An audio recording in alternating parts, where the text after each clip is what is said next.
Good afternoon, LC people.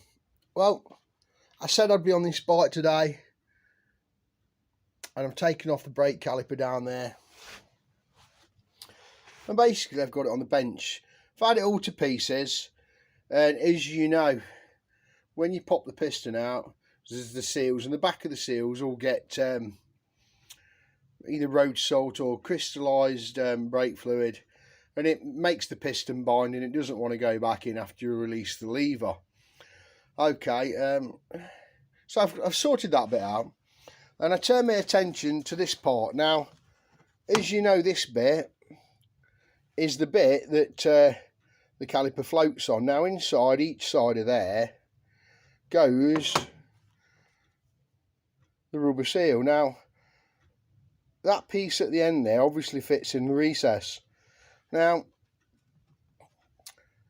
when you strip these bikes and you're doing the brakes, inside that recess, it also gets full of crud as well.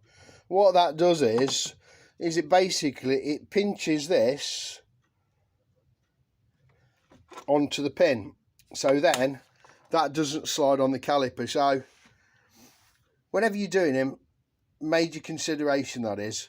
I've had some aftermarket ones of these before, and I've had trouble with the lips because it just pinches. I'm not sure if these are genuine ones or not, but I've cleaned the holes out, as I say, on these, either side, inside there and inside there.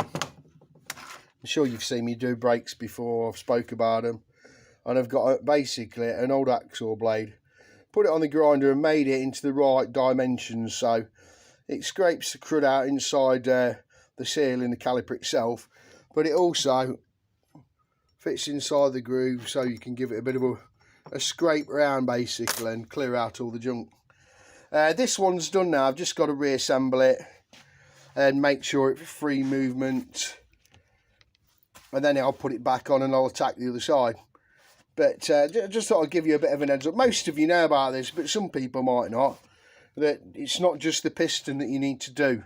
You do need to do that, and obviously some copper grease. I'll put copper grease on that pin, and obviously on the plate a bit for the shoes, just in places where I know it's supposed to cure brake squeal and whatever else, just to make it free running.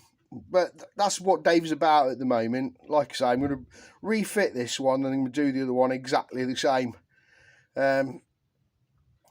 But that's it. The other thing that most of you might know or might not know, these are just supposed to be pinched up. You might not see very well. There's an hole obviously in the bottom, and if you over tighten it, it crushes the hole, which isn't great. So I'll have to probably find some more for that, because it's got an hole in it. Obviously, if you over tighten it, it crushes down and it crushes the hole shut. But they're the things that I normally find with the brakes when I'm doing them. Anyway, folks, thanks for watching. I'll keep you posted. Dilly dilly.